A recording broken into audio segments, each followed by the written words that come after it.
I remember being in New York City and doing an interview not too long ago, and there was a radio station that had just changed formats. And they had gone from talk radio, which I had done many interviews at this station over the years, to gospel music.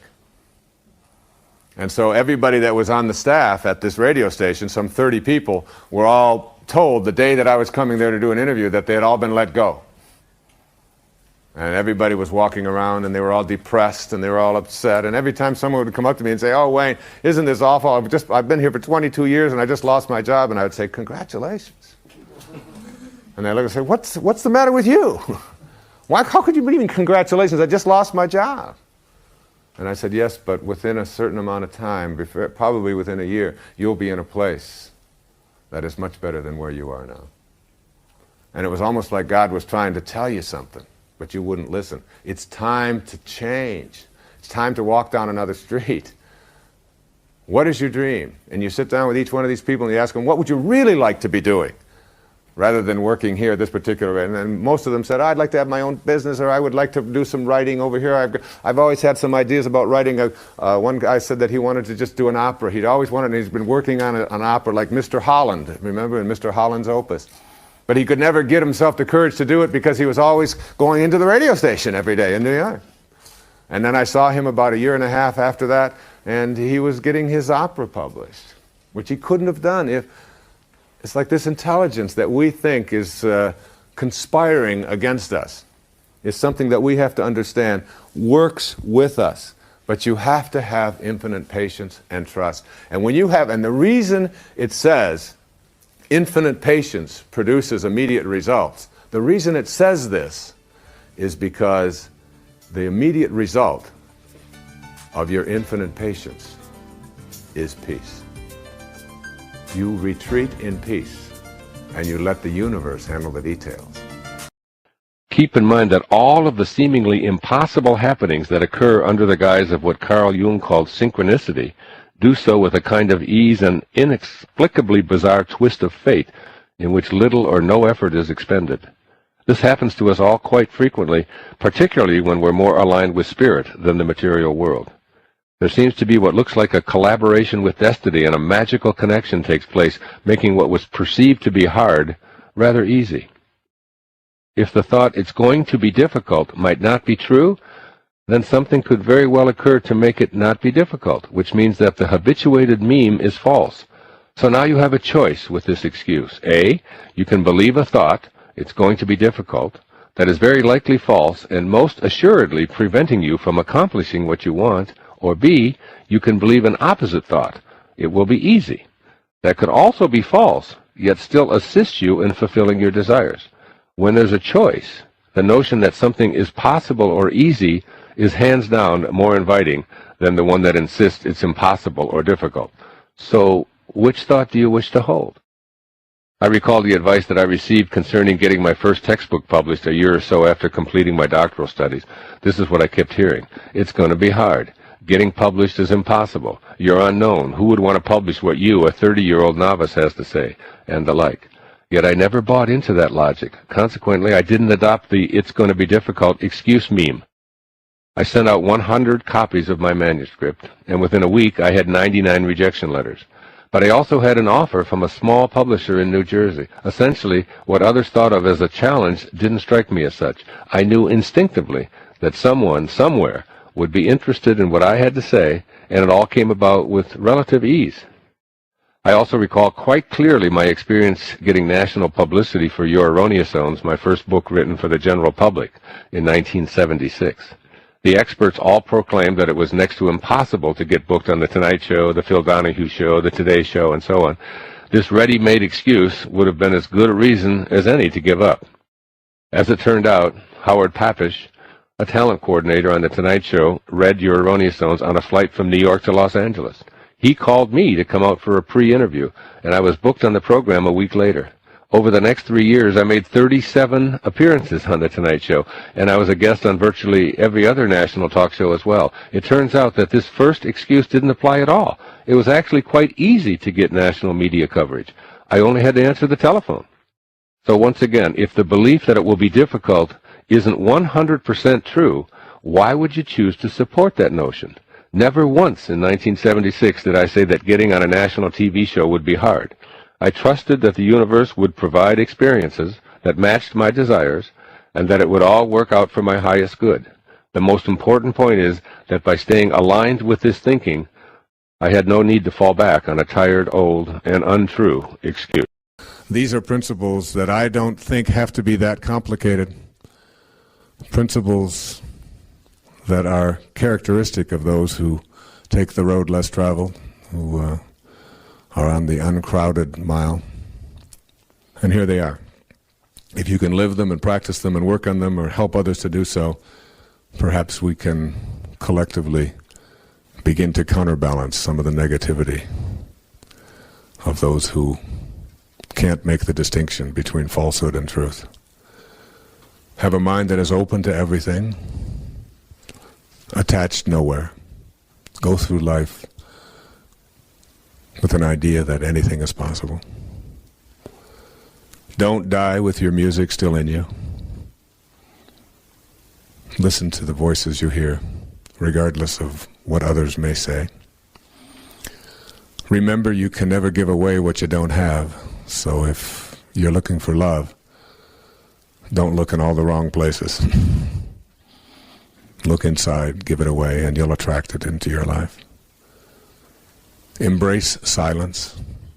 Know that God's one and only voice is silent, and all of your creativity and all that you are destined to be able to do here when you showed up with this heroic mission is in the void. It's in the silence, and it will come out of that silence. Give up your personal history.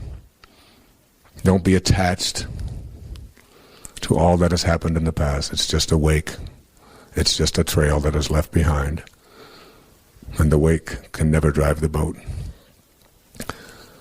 Remind yourself always that whatever problems you have, you can't solve them with the same mind that created it. Rewrite your agreement with reality. Make anything your possibility. Rid yourself of all of those resentments that you justify.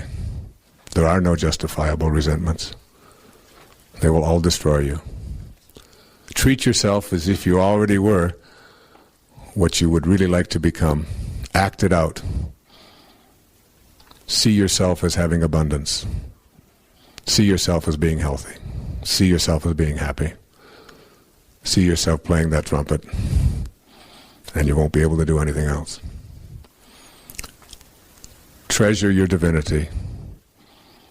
God doesn't make any junk.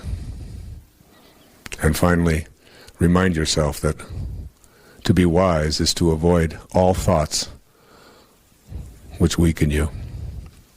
And every thought you have does one or the other, will either weaken or strengthen you.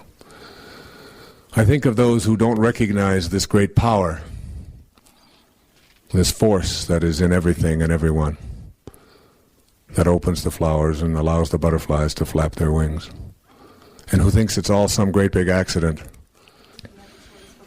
I love this story of the Buddha. And the Buddha is traveling, and everywhere he travels, he encounters criticism and hate and disrespect from all of these people who have done nothing but choose to see if they can bring him down. And always he responds with peace. Always he responds with love.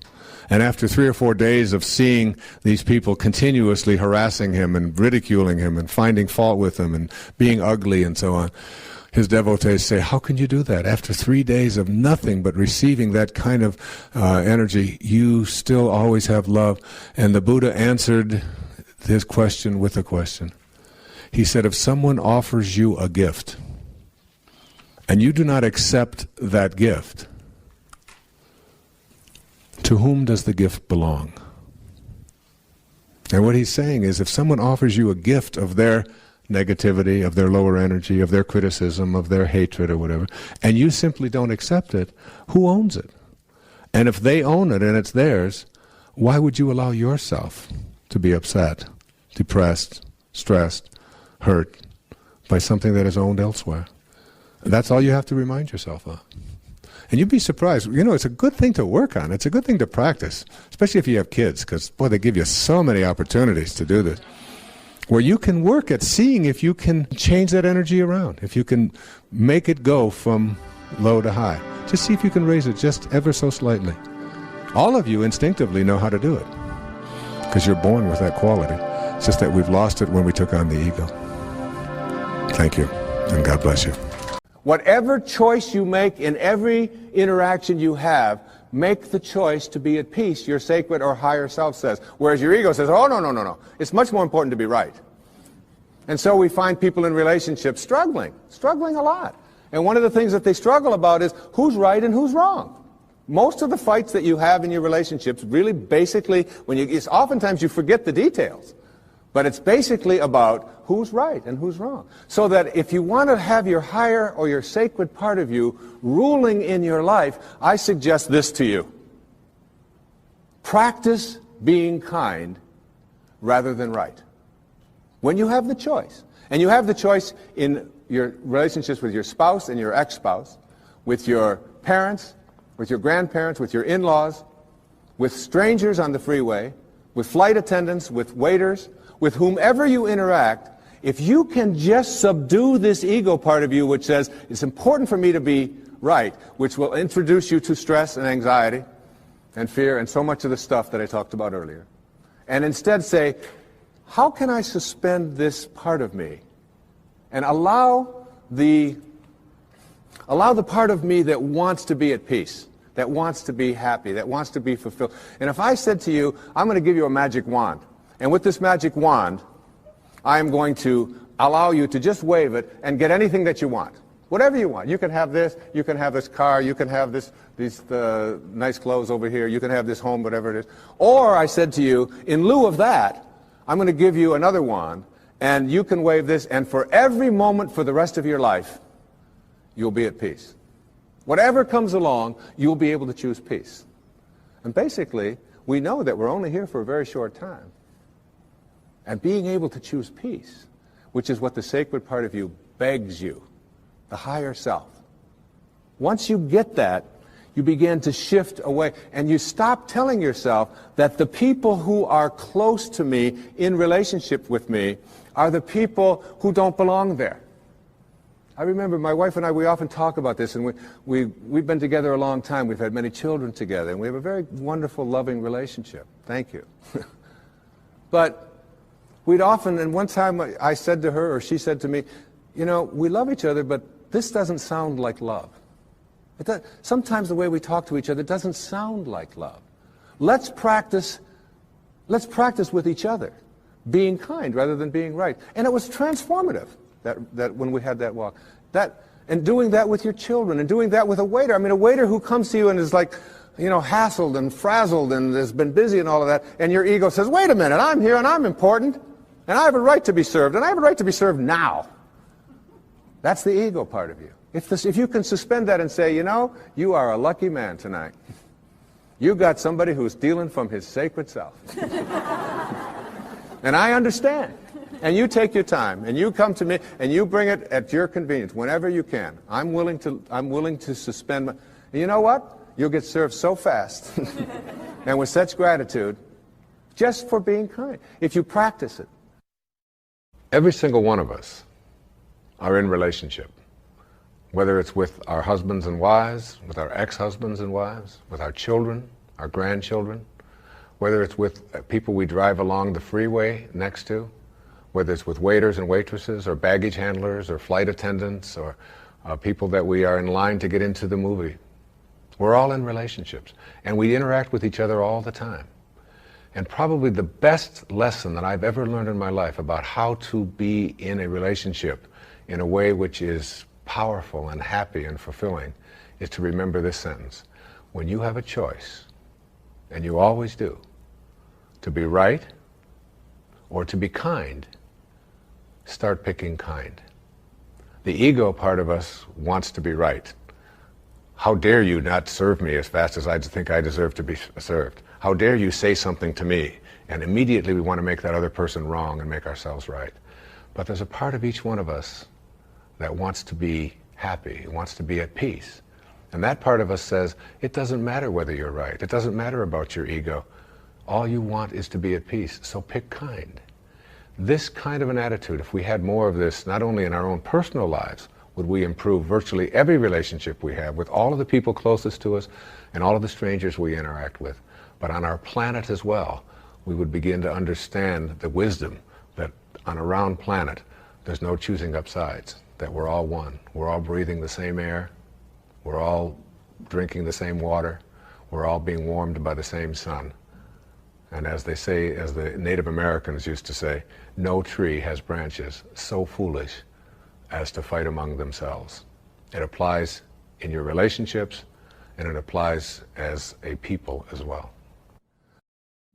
I think the most important thing that you can get out of this is to understand that you are a choice-making individual, and that all of the conditions that you find yourself in your life, all of the circumstances of your life, all of the emotional reactions that you have to all of the people and all of the things and events and so on that take place in your life are really choices. And that's a very difficult thing for a lot of people to get, because they're raised to believe that I can't help the way I feel. I have a right to be miserable when somebody treats me in a certain way. I can't help it. I've always been that way. It's just my nature. It's just the kind of person that I am. This waiter was directly from Italy and was serving this wonderful pasta and all of these things. And he was a madman. He was a maniac.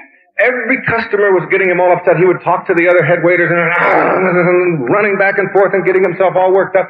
Finally, I said, come on over here. He said, what are you doing this for? I do this all the time. You do therapy wherever you go, right? I said, what are you taking this so serious? All you're doing is serving spaghetti. It's no big deal.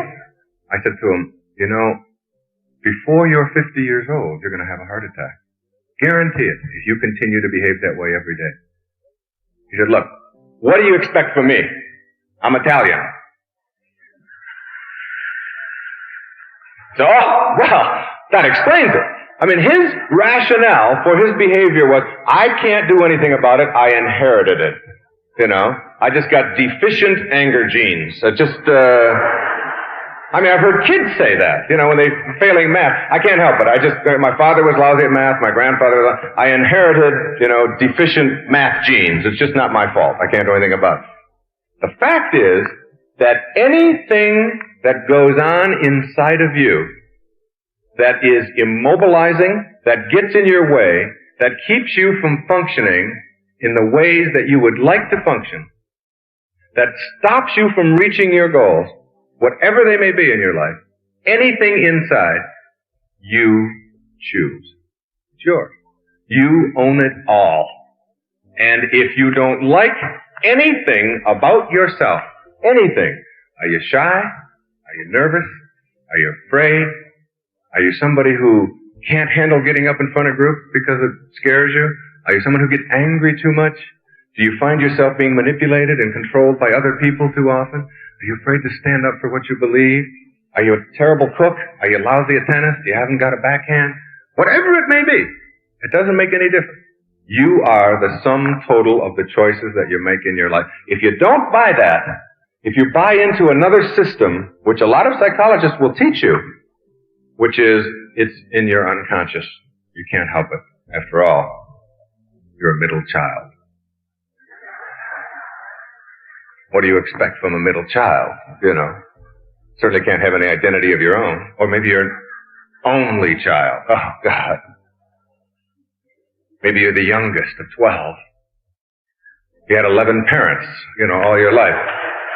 Somebody telling you what to do from the time or maybe you were the oldest and you had to be a parent for 9 others or whatever. You can use any excuse that you want, or you can just say, the devil made me do it, or it's God's fault.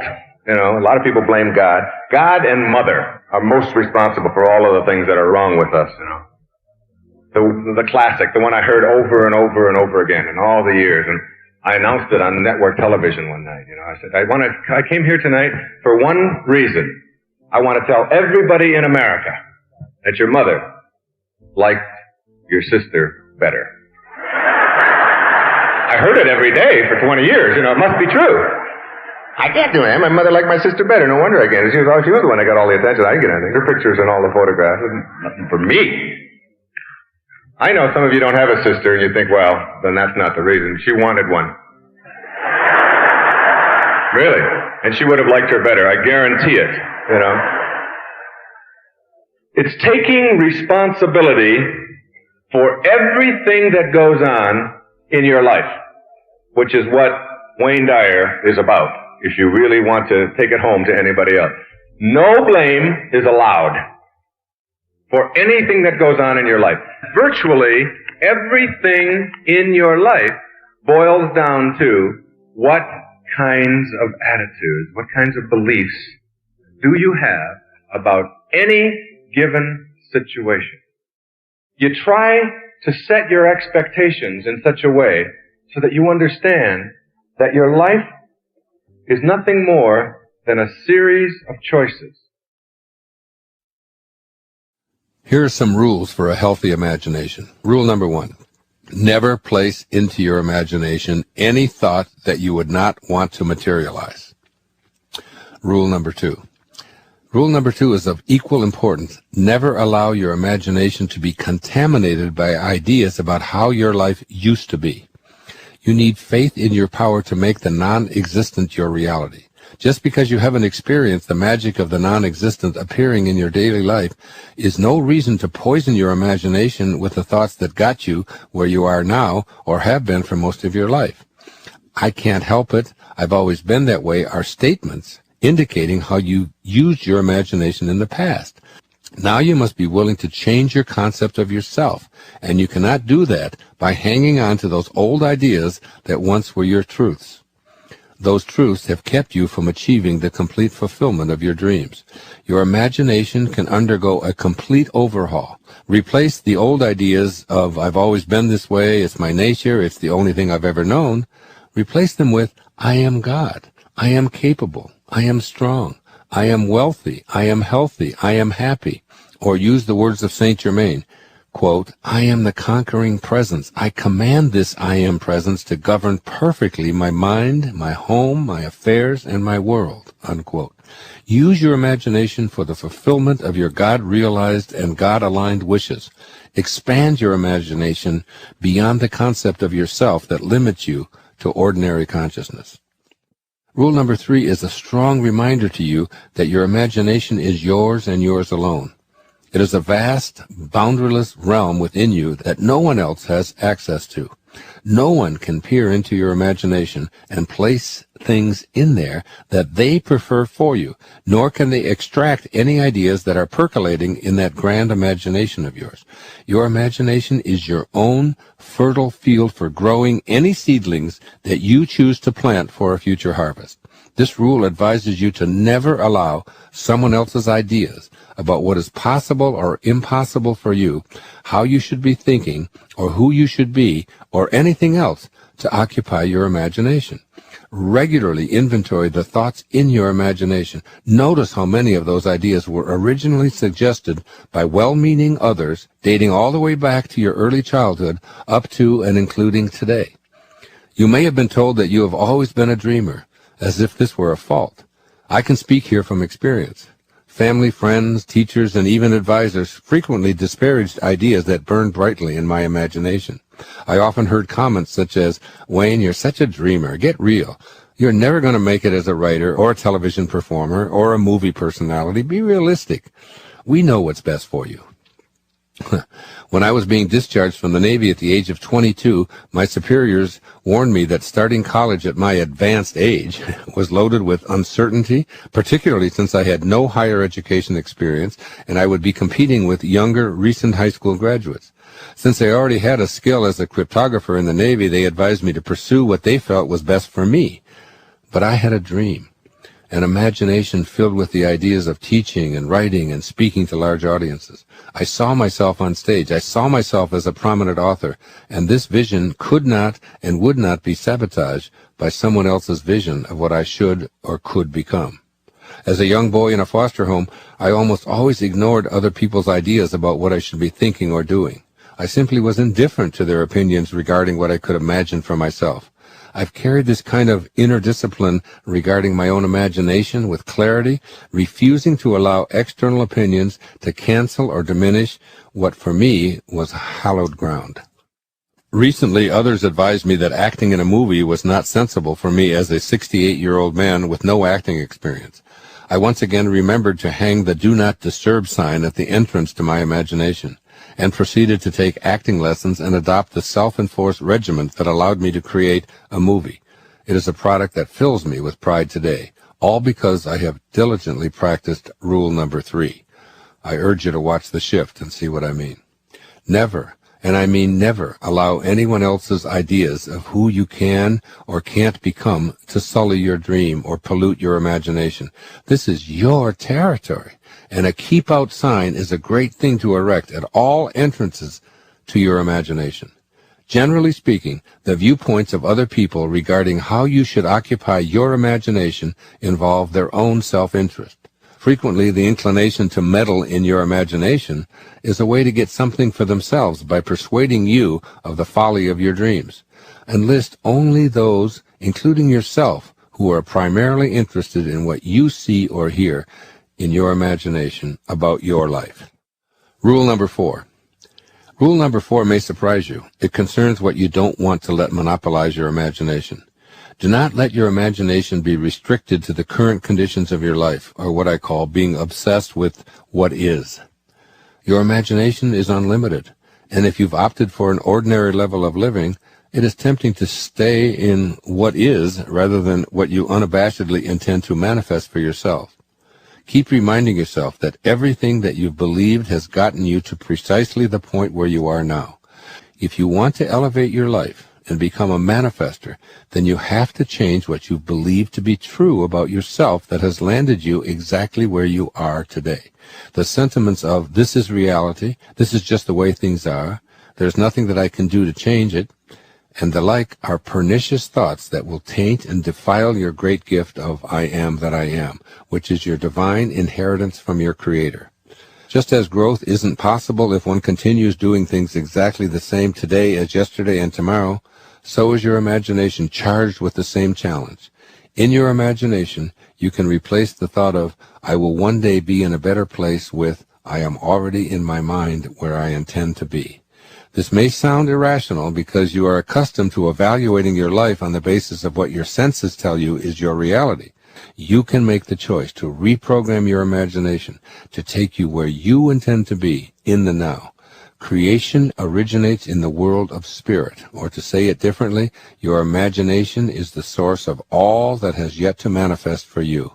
By staying only with what your senses tell you is your reality, you place a barrier to letting your imagination create all that you wish, all that you desire.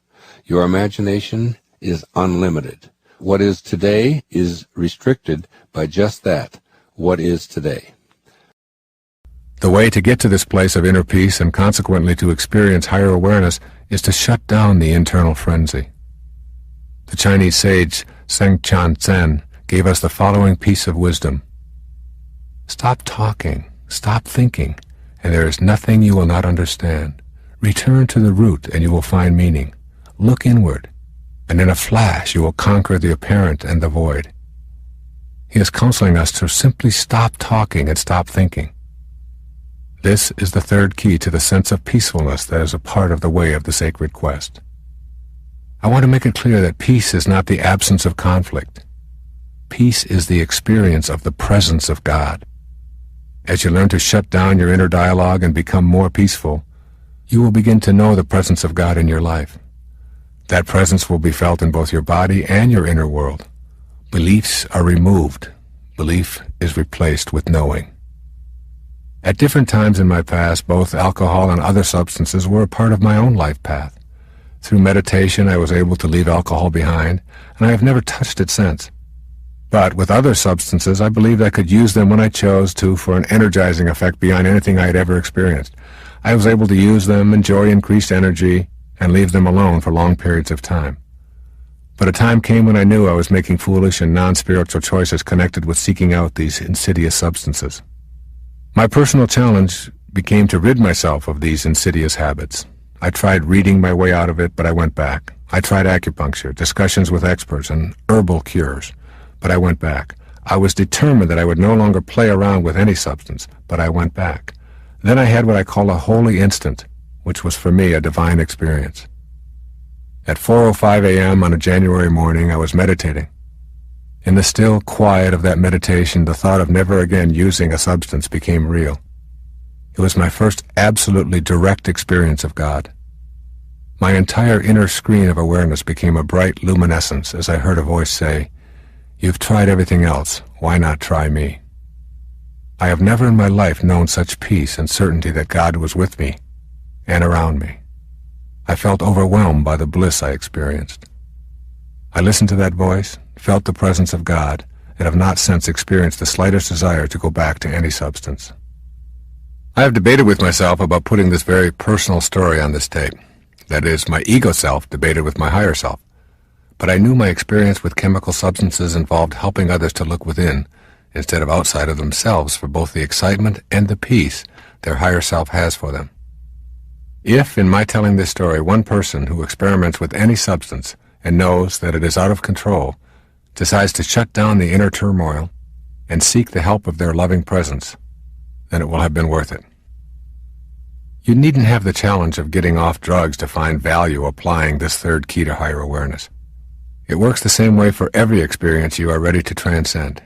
Getting to silence and then having God be your personal knowing presence. Getting to silence requires conscious effort on your part. When going within, use the metaphor of the pebble dropping through the various levels of your mind. While the pebble drops, be the witness. Observe compassionately all your chatter and thoughts as you descend to the unified field.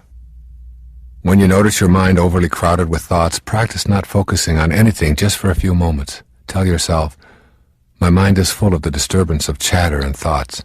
I'm going to try to spend 5 minutes without any thoughts bombarding me. I'll dismiss every thought just for a few moments." Use your breath as a means to keep your mind from chattering away ceaselessly. You can do this by focusing your compassionate witness on your breathing. Breathe in deeply, excluding any thoughts as you concentrate on the in-breath. Then exhale slowly and fully with the same concentration.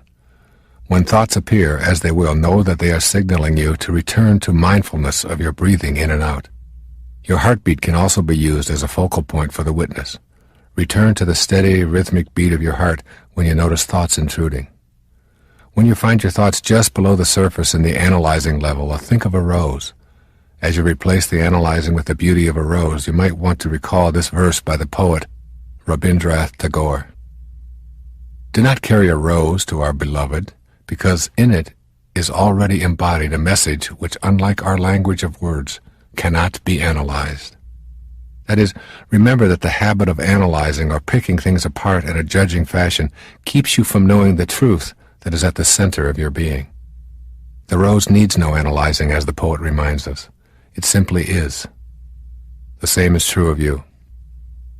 At the synthesizing level, when you are feeling the beauty and unity of life, you may discover that you are entering thoughts of pleasure about enjoying this spiritual space. Let go of those thoughts too. The ego enjoys convincing you that you are better than others because you are more spiritual or have deeper understanding. It swims through your consciousness with thoughts like those. When it does, gently send it elsewhere for this time of meditation or prayer.